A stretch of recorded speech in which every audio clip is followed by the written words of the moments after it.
Hello, everybody. So my name is Rudy, pretty much, or I go by Rutso, I guess. So this presentation is primarily just going to be about leadership transition in esports, but if you guys don't find that interesting, do let me know, because I do have other topics that I can speak on, and I'd rather just spend the time kind of going over what you guys actually want to know about esports or whatever it is that I do. So I'm going to go a little bit about who I am, what I do, and what I've done, and then you guys from there can kind of pick and choose what you want to, what kind of questions you might have. So my title is Esports Industry Advisor for kind of like a multitude of reasons, which I'll go over in just a bit. A little bit about me is I used to work at iPower. So I was their esports events and collegiate esports events and collegiate kind of manager. Pretty much I was the go-to guy for if you need any kind of sponsorships, whether it was PCs for community loans like CSL, or whether it was for just like personal, like I have a stream or something like that, or if I need a discount, whatever have you, I'd be kind of the guy that'd be helping you out. Additionally, I'd also be hosting the events. So I'm one of the directors for iPower Masters 2016 and 17. 2018 is the year that I left iPower, so they held it in 2019 instead. But for those, some of them were $20,000 events. They're all geared towards CSGO. They're all online. So we invited some of the top teams in CSGO in the world to kind of come and compete for about 20 grand, and then we held an international event 2016, which led into if you guys have heard of Intel Extreme Masters. We were the biggest sponsors of that competition because we had. So funny story is we were going to hold a $400,000 CSGO tournament. ESL called us and said, "There's no way that you guys can do $400,000 when we're doing $100,000." And it's like, well, why don't we sponsor your event instead? So they provided us with production, and we provided them with a prize pool. And so it fed into Intel Extreme Masters, and then every single year, again, kind of our staple is hold a $100,000 Masters, our CSGO event, where we invite the top brands or top CSGO teams to come and compete at our competition. That's kind of some of the IPs that I built. And then outside of that, I would also travel to the US to go into colleges. Traveled maybe 36 states while I was there for maybe over 50 schools in total, to just pretty much kind of educate people as to what collegiate esports is, and then also work with administrations to help them develop a better curriculum for why esports needs to be considered an official sport in school, or a sports club in school, and then why you should follow on resources, and then how that moves from just being a basic program and how it feeds into like STEM programs and whatnot, and why it would require funding. So a little bit of a lot in my 3-year tenure there. Let me know if you have any questions about that. And now I've kind of gone solo. So in about October 2018, I kind of just went full on solo because I decided, you know what, maybe I can make more of an impact outside of this brand. So I just decided, let me try it, right? I'm young. I'm turning 27 on Monday. I'm fairly young, so it's like, this is when I have the option to make career moves, right? This is kind of where I kind of start estimating whether I can make it or break it in esports. And I just kind of put my reputation to the test. I wanted to see what kind of stood by my side then, and luckily it all worked out. So from here I have a few pictures, but well, I guess I could kind of go over lightly. So this is NVIDIA headquarters, this is Twitch, this is Facebook, and then this is the last production I did with WSOE. This one's a Fortnite event. So what I did was I held tryouts for 400 community people that came through, and out of all those, we chose 50 in a time span of 2 days. Like, it took us forever to finally funnel them through. But the 50 community teams, which was 25 teams, 50 people total that ended up winning. They won a slot into the 50 team WSOE $100,000 tournament, where they got to play against Tfue. They got to play against some of the biggest brands, literally in all of Fortnite, and it was pretty fun. It was really cool. So you can kind of see like our staff. This was like the post event. We have some pretty like big badasses on the team, and then this is just me doing more speaking series for like digital marketing stuff. So kind of a little bit of a lot, but I'm also trying to transition. I'm trying to transition inside and outside of esports. So there's a lot of traditional stuff that in esports that you're kind of learning about now, but that you can apply externally, and it's just a simple copy paste in structure. So there's a lot to know, I think, on that too. And so I do a whole bunch of random stuff here's my other ones. I also work with ESL. I'm currently contracted with ESL right now. I committed to this event instead of going to ESL because ESL asked me a little too late. But last year, we had the grand finals for CSL in Huntington Beach, California. I was there speaking as well. This is me speaking with the CEO, the ex-CEO of Canada Logic Gaming, Devin Nash. This is me at Intersport, one of the top agencies in all sports. This is me speaking in Vegas. I'm pretty much gonna brag about myself this entire slide. But that's me. I also I'm also on the board of advisors for a nonprofit. One of the biggest things that I believe in is pretty much helping people help themselves. So the profit is called Rise Above the Disorder. Essentially, it helps people get out of stress. It helps pay for people's therapy. Therapy for anxiety, depression, anything in and in between. We try to facilitate infrastructure, but resources, and additionally, we fund their therapy sessions. So clients come to us through a portal. We set them up with therapists, and then the therapists bill us at the very end of it. You can have your therapy, because honestly, I think therapy is crucial for everybody and anybody, especially when you're young. Not to say that you have problems when you're young, but to say you have problems when you're young. Because at the end of the day, if you know how to resolve your conflicts within yourself internally and in your household, you end up in a much better place as you're older, and then you mentally are able to overcome a lot of the day-to-day struggles. But yeah, so we do our weekly game nights. We have like maybe 50 people every single Friday that kind of come in. They play video games, board games. We have soda, like a massive venue, great content, and it's really cool overall. But yeah, so that's a little bit about me. And so, kind of where I started in Long Beach State Esports, if you guys have ever heard of Long Beach State Esports, and if you haven't, that's okay. So this is in Orange County, California, or around Orange County, California. That's where I'm from. Well, I'm actually from Mexico, but I grew up in Orange County, California. And so, just to give you a bit of a breakdown of what I did at Long Beach State Esports is, I came in as an LOL team manager. I used to try to go semi-pro in Call of Duty. I held the ladder for about 6 weeks back when the MLG ladders had an online forums. Like, my team was there all the time. That's what I competed for. That's what I wanted to do. And I was just convinced. I'm like, yeah, of course. Like, of course I want to kick ass and like talk shit online. Like, that's, you know what I mean? Like that was the dream back then. So I came into this organization thinking I can pretty much have that like competitive experience, because they had, esports, so competitive video gaming. To me, that translated, they have Call of Duty. At the time, I didn't know that there was titles, right? There was different titles. I just knew Call of Duty, and that's it. So when I went in there to beat people in Call of Duty and then get a girlfriend. None of them happened, because those things didn't exist in that club. So what happened is I kind of got presented with an opportunity. So they said, hey, we actually do need a lot of help. You seem very social, not very many people who like to talk. So with that, they're like, yo, why don't you just manage your team first? We made all this stuff up as we went, because we had no infrastructure. We didn't have, this was 2015, but 14 and 15, by the way. So we didn't have any Twitch Student. We didn't have any CSL. Were you guys around? 2014? Yeah. Yes. So you guys were around, but we weren't as big of a part. Yeah, there wasn't any resources for us to actually like think of how to do our thing, if that makes sense. We had to grow up fast, kind of, I guess. We had to learn on the job. So started off as a LOL team manager. That's the team right here that I manage. As you can see, I don't have a beard, but I still look gorgeous. I then started being a PR executive, so that took me to Riot Games, where we spent about 24 hours exactly, literally just raising funds for kids. One of our biggest mission statements was community competition and charity. So we try to provide for Chalk's children. We always try to donate with everything that we did. So there was a few people that we knew that were from Riot Games, and they loved the idea of charity, and they were from Long Beach. So they're like, why don't we set you guys up? We stayed in their PC bang, their PC, what do they call it? Bang? Well, I'm not sure. Bang, their PC bang center. It was pretty cool. 24 hours straight of nothing but gaming and raising funds and awareness. And then here's myself with our president, and then here's the other president. She's currently the president of the entire university, and that was last year, I believe, year and a half ago.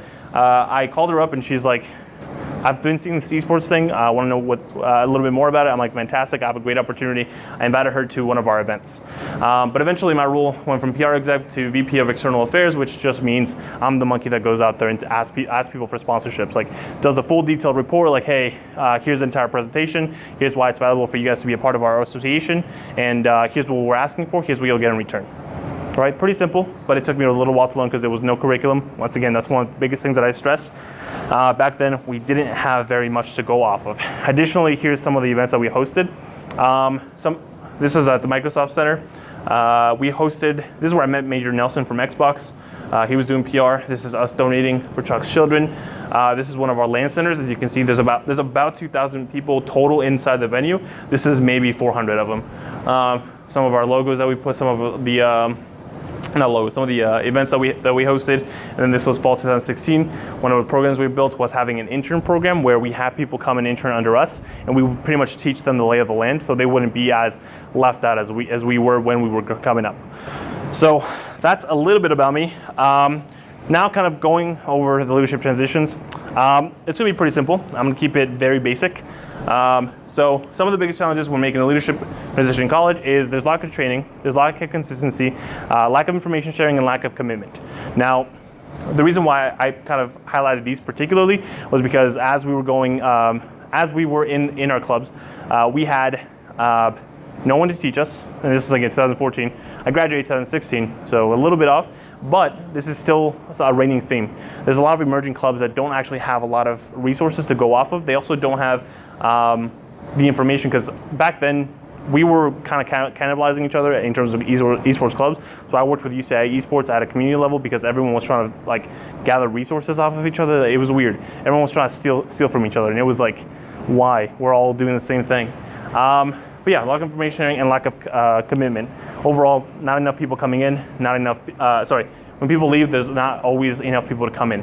So kind of some of the biggest things going over transitioning into, maybe it depends on your role, right? So I think for the purpose of this, it's just if you're going to be transitioning from a leadership role at any level, this isn't just a president role, this could be a VP role, this could be a team manager role, even a secretary role. If you're going to be transitioning, there are three major things that I kind of want to figure out, that I kind of want to point out. One of them is you got to set the tone. You essentially have to really vet down your candidates. At the end of the day, they're all you have. And once they come in, literally, they're the ones that call the shots. So you have to think about that. Who do you want in that seat, and who do you prefer is your predecessor, pretty much? How easily coachable are they? Are they coachable? If so, how easily, and then how much do they learn? How much can they actually contribute to the conversation when it comes down to the role? Also, be open to new ideas. Not everyone's going to think the way you are. That never happens, right? Like if I were to go out there and say, "Hey, I can give you the keys to life," the keys to life. You can figure everything out. They're going to think of it differently. Even though everything I say is the exact way to do things, and that's going to guarantee them success, money, wealth, whatever have you, they'll be like, oh, you know what? Well, I actually don't agree with this. I think I'm going to do this differently. Be open to that, because that will happen. Not everyone agrees with everything that you say, even if it's a clear-cut form of how to get things done. So be ready to talk about those. And then also, don't shut down those ideas, because it doesn't make sense. You have to also kind of harness and be willing to work with what they have. At the end of the day, they're like, if you were a person in the wheelchair, super old, and you're in a home, do you really want this person to take care of you? That's the other thing, right? You have to be open to new ideas, and you have to let them kind of do their own thing, and then help them with that. Let's see, yeah. Engrave the organization's pillars and mission statement into their brain, pretty much, and I cannot stress this enough. Make sure that they're following that, they're not following to a T, but make sure that they have it engraved. For ours, it was community, competition, and charity. Everything that we did was under those pillars. So if they say, hey, we're going to make an event, I'm like, great. Is it under community? Yes. Is it under competition? Probably. Is it under charity? No, doesn't matter. As long as if it's under two of those pillars, you're fine. That was the curriculum for whenever we did events, but we have to make sure that we engrave that into their minds, considering if you have people come in with a completely different idea in mind, it's going to be kind of a tough time. And then you also have to clearly define the role. One of the biggest things we found internally was that there's a big power struggle in people that don't know the role.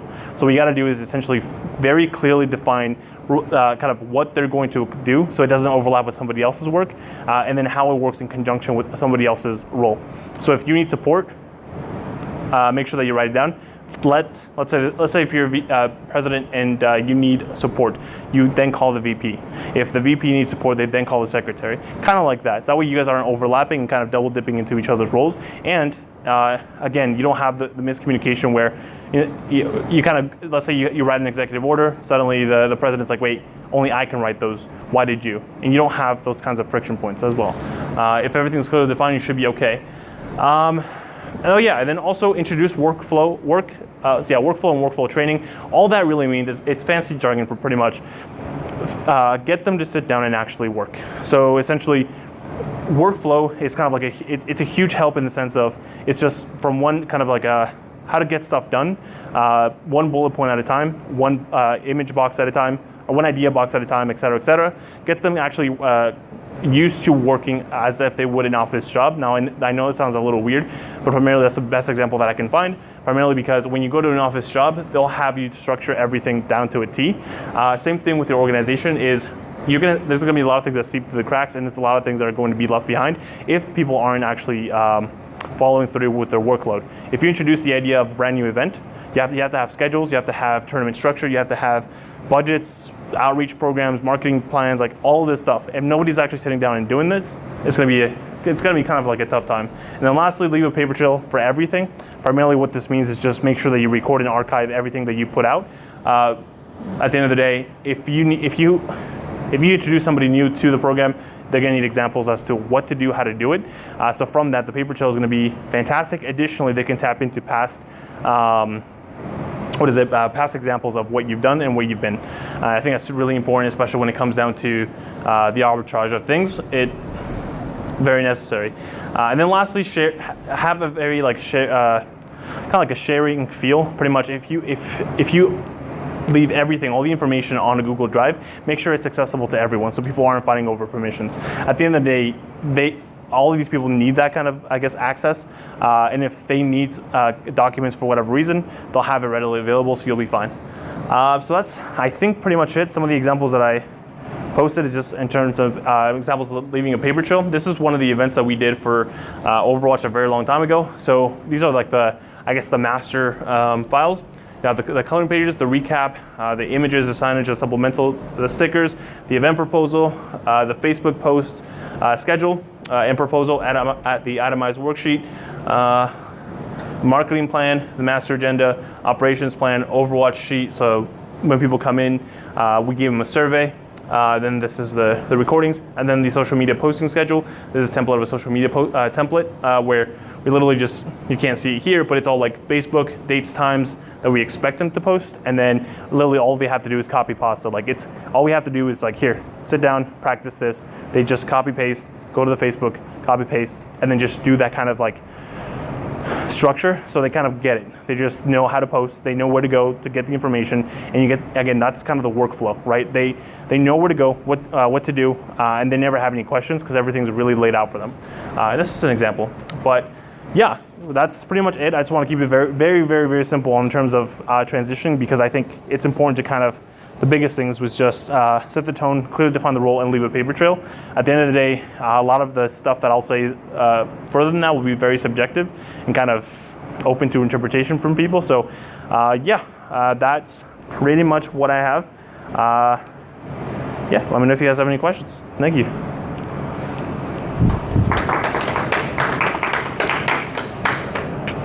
Yeah, let me know if you guys have any questions.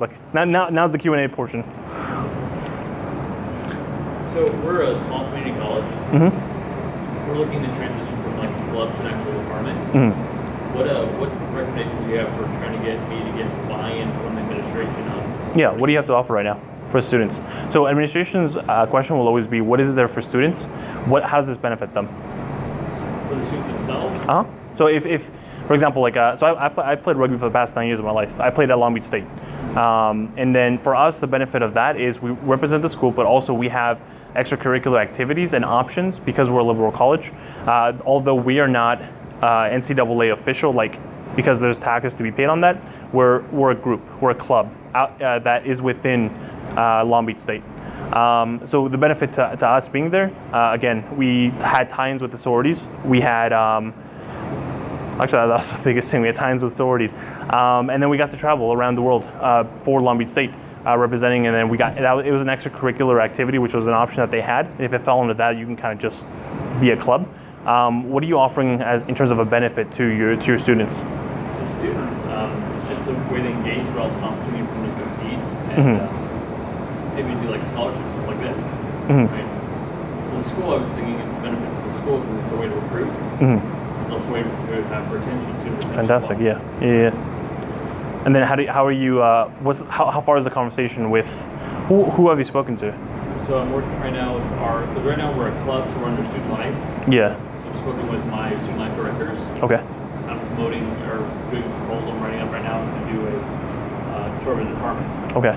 With like a computer lounge or whatever, or a computer center for the esports program. Yeah. Okay. So Angie might kill me. I don't know if were you guys here when Angie was speaking? So Angie was the one. She's the one that covered all that yesterday, and today actually. Sorry, earlier today. But so she had a very forward approach where she had administrators backing her. So I think that would be another thing is talk about who else you can get buy-in, get to buy in into the entire organization from the around the administration. See what teachers you can actually get to get involved. Have what we consider to be a board of advisors, pretty much people who are higher than what you are to help you open doors. So at that point, they can vouch for you whenever, or tell you what you need to do when it comes down to ever proposing the club and doing anything with it. That's what I would recommend. Otherwise, go start knocking on doors. That's what I would do. And for me, it's just very simple. Find directory. Who are they? Great. Hey, we have an esports club. We have 5,000 people. How many people do you have? We have 230. We have 230 people, and it's growing every single year. We need a little bit more infrastructure. We're trying to build an arena within the next 4 years. What do I do? What do I have to do to get it started? And eventually, just start calling until I get answers. That's just my way. But I think if you want to go a little bit nicer, because you guys have, 3 years before people graduate? We have 2 years. 2 or 3 years. So the biggest thing when it comes to transitioning is you have to set something up. Like I think if anything, work on the foundation of how you're going to approach it, and then leave that for the next generation and be there to coach them after you leave. Be a mentor at the very end of it, and then help them vouch for it upstairs. So kind of identify the key leaders, who's involved in making the decisions, or have your current directors tell you. How do we approach, because the community college is a little bit different just because, so for example, a 4-year, they have pillars, they have things that work well within the confines of what they're trying to, the integrity of the education that they're offering, because they take pride in all that stuff. For community college, it's a little bit more about how can we get you to go someplace else, the fastest way possible. Yeah, so for community colleges, it might be a little bit rougher just because the retention rate, and everyone graduates much faster than usual. And if it's not necessary, it's most likely not going to be offered unless you link up with STEM programs. Like I did STEM at Orange Coast College in Orange County, and from there we scaled that up to doing robotics. And from robotics, we got like a grant, like once upon a time from the school. So I don't think I have like the definite answer. I just have like a multitude of things that I would try prior to. If you go around pitching like. Do a whole bunch of like things to then be able to help you help yourself, because it's hard. That's all I gotta say. That shit's hard. Luckily, my president listened. She was just a liberal college. She's not gonna give me the arena, but she's gonna give me the time of day to be able to listen to the ideas that I have, and eventually she's gonna loop in her own ideas, and that's literally at the time all I can ask for. And then eventually when they do start creating the room for it, because right now they just finished rebuilding like three or four buildings, eventually they're going to carve out a space to maybe do the arena. But in the meantime, it's just not going to go anywhere because they don't have any plans for it. They're just finishing up the last things that they created, which is like 3 buildings. And at least that's the runaround she's giving me. But at the end of the day, I'm still keeping in contact. So yeah, I don't have a definite answer. And yeah, I'm sorry for that. No, you're good. I literally just call. That's it. That's my method of anything. Just bug them until they say yes. You send me an email, Angela at Utah. I've got her contact. Yeah. Is she not here anymore? No, she just left. Okay. So prior to me coming here, I gave her a hug goodbye. Yeah. All right. Anybody else have any questions? No? All right, we're good.